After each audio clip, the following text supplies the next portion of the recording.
This is lecture 2 of lesson 3, Stars, Galaxies, and the Universe, and we're going to continue talking about stars. So yesterday we looked at how stars are formed, what powers a star. So I want to look at how stars are classified.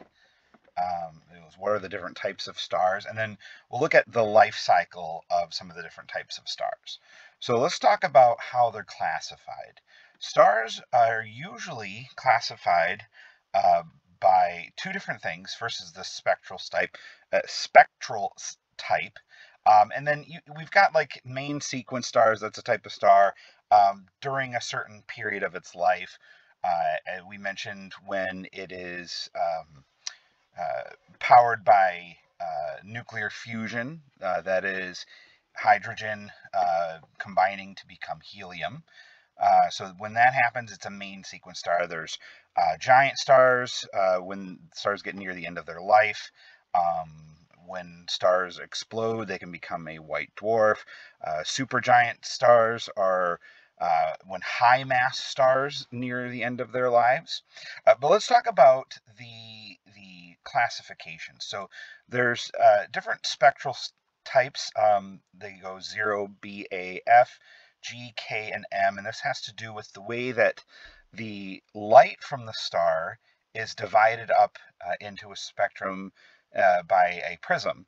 And so you can see the color that it breaks into, and this has to do with the types of elements that are featured in that light. So different elements will give off different colors in the spectrum. Now, notice the temperature. The hottest stars uh, are in the spectral type O, and these are mainly ionized helium. So if you remember, what powers it is hydrogen changing into helium. So that fusion reaction giving off heat and light. So mostly what you're going to get from these hottest is that ionized helium. So when you still have some hydrogen mixed in it, the temperature is going to go down a little bit, and so it changes spectrum when it's all mostly hydrogen and then some ionized metals. And you see as you go down, the star is cooler, you have heavier and heavier elements that are in it. So it's that fusion reaction of hydrogen into helium that's going to give off the most energy. So these are the spectral types, but then it's also classified by luminosity or absolute magnitude. So this is how bright is the star. So you see here at the bottom is our spectral type. So, going across the spectrum, but then we also label them according to how bright they are. So here's the sun, kind of right in the middle. It's a type G2 main sequence star. So we see it right here in the yellow. It's not a giant. It's not quite one of the smaller dwarves, but it is not a huge star. Kind of right in the middle there as far as brightness goes. But you see here, you've got the supergiants, and this is kind of across their lifespan. So it starts out here, and then it gets less, changes the spectrum as it gets older, as it gets cooler. And same thing here with the less luminous supergiants, the bright supergiants. So you can see kind of their lifespans as you follow these. So main sequence stars can start up here, or they can be white or yellow and then come all the way down to here. So that when we classify stars, it's usually like, like I said, G2 is the sun. You have like O5, and it would be very bright. So these are usually like the supergiant stars, the luminous supergiants. So now let's look at the life cycle of a star. So this is just kind of a big overview, and we're going to look at some of these individually.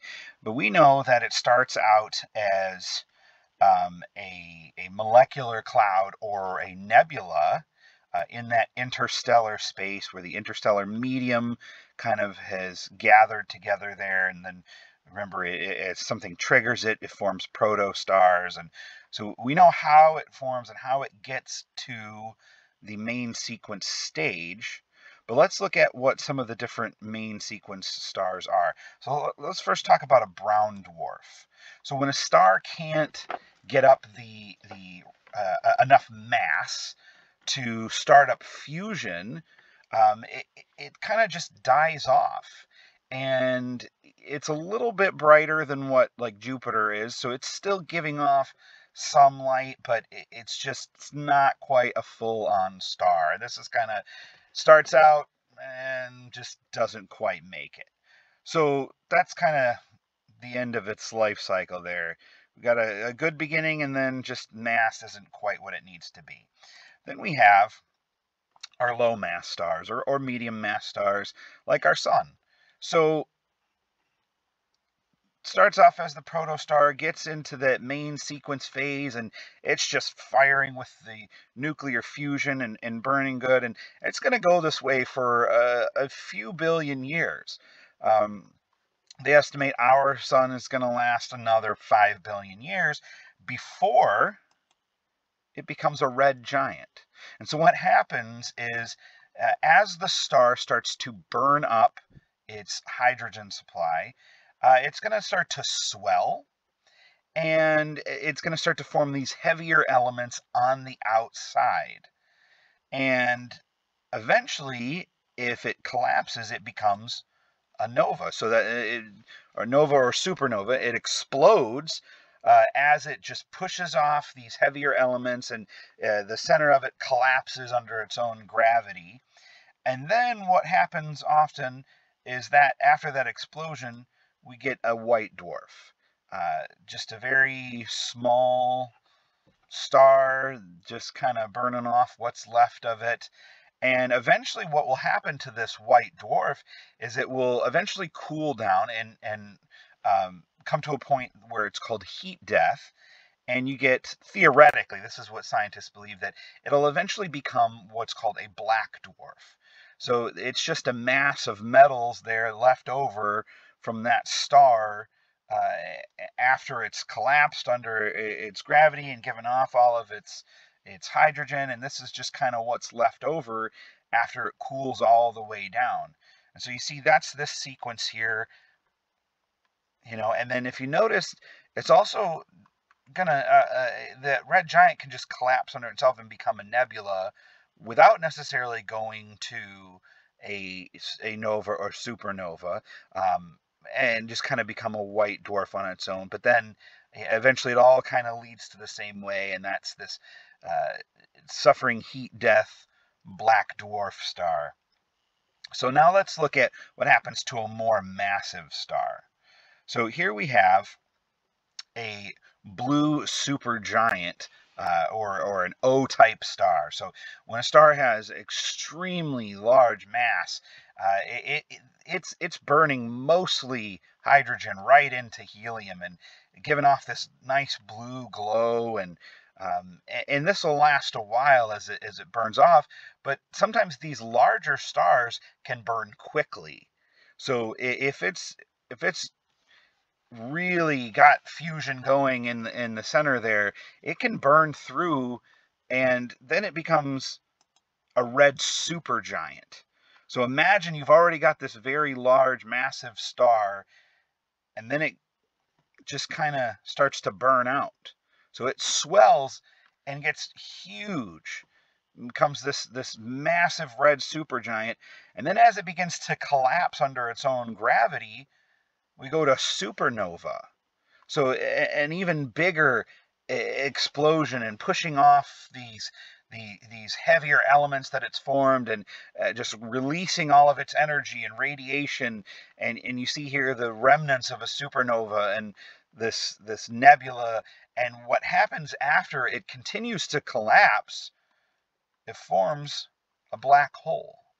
Now this is, I love this photo. This is the first ever photograph of a black hole.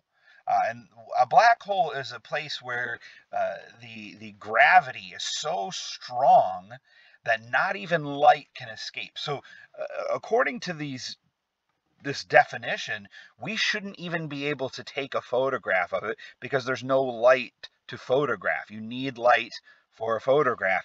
And yet, a scientist year or two ago was able to find this black hole and photograph light actually just being pulled into it. And so as that star collapses, it eventually reaches this singularity, this point where it's so massive that not even its own light can escape, and giving off X-ray emissions. Or if it doesn't become a black hole, it can become what's called a neutron star. And this is where it's not quite heavy enough to become a black hole, but it's still extremely dense. And so the neutron star would be no bigger than about a 10-kilometer radius, and so about the size of a city. So that's not very big when we're talking about the size of stars, but it's extremely dense. And it will, because of that extreme density, it will have quite a bit of angular momentum. So it will spin, and it will emit these pulses of radiation and ionized gas. And when it's lined up with Earth, we see that pulse, and we refer to it as a pulsar. And so that's the basic life cycle of stars. And I'll put this back up so you can see this again, and I will have these posted, and you can check all of this out yourself. And this is, again, just an overview, but gives you a good impression of the life cycle of a star.